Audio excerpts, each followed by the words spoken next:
Senghor, je suis le coordonnateur de l'antenne régionale de Dakar de la RADDHO, plus précisément l'Observatoire.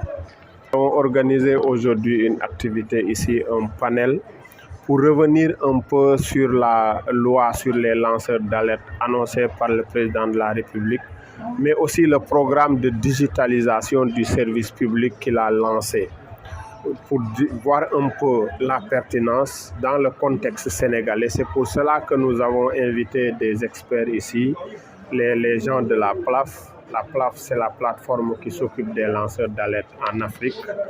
Et ensuite, parler de digitalisation en utilisant un expert ou des experts qui ont un peu sillonné l'Afrique, qui ont vu la digitalisation dans son application au Maroc, un peu partout en Afrique centrale, en Afrique de l'Est, pour un peu nous faire une analyse comparée des situations et voir. C'était ça le but de l'atelier d'aujourd'hui. Et nous avons, je crois, eu de très bonnes discussions parce que vous étiez là. Et nous avons abouti à une chose. Une loi sur les lanceurs d'alerte à elle seule ne suffit pas.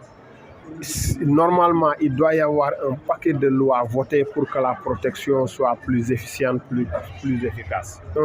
Il faut une loi sur les lanceurs d'alerte, il faut une loi sur les défenseurs des droits humains qui est prête, il faut une loi sur l'accès à l'information. Ça aussi, c'est une loi nécessaire qui est dans les tiroirs de notre gouvernement depuis 2009. Donc, en votant ce paquet de lois-là, et en ayant aussi, parce que la société civile doit s'organiser pour être dans l'accompagnement à côté de l'État, nous pensons que nous pourrons mieux encadrer le processus qui est annoncé par l'État.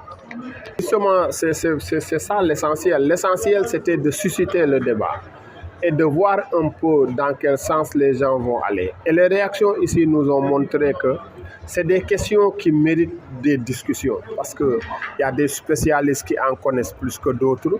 Il y a d'autres qui effectivement ont des appréhensions et qui ont besoin d'être capacités. On doit relever le niveau dans sur certains points pour pouvoir arriver à de bons résultats. Parce que le lanceur d'alerte, c'est pas ce que le commun des Sénégalais pense.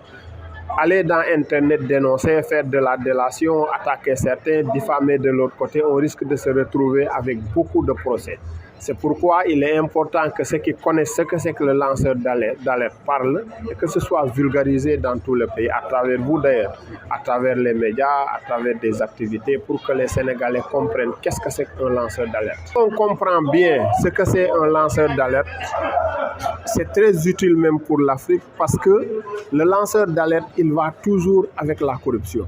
Partout où il y a une loi contre la corruption, il doit y avoir une loi. Parce qu'il y a des systèmes de corruption, on ne peut les comprendre que si on vous donne l'information de l'intérieur. Même l'auditeur qui vient de l'extérieur ne verra absolument rien.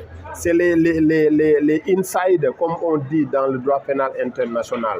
Ceux qui sont à l'intérieur du système, qui y travaillent, c'est eux qui peuvent voir les failles, les dysfonctionnements et le vol comme c'est organisé. Parce qu'aujourd'hui, le vol à grande échelle est organisé par de grands intellectuels. C'est des experts comptables qui connaissent bien les circuits, qui connaissent les tours de passe-passe. C'est eux en général qui organisent dans les grandes entreprises, dans les sociétés d'État ou dans les gouvernements ce vol-là. Et tant que ce n'est pas dénoncé de l'intérieur,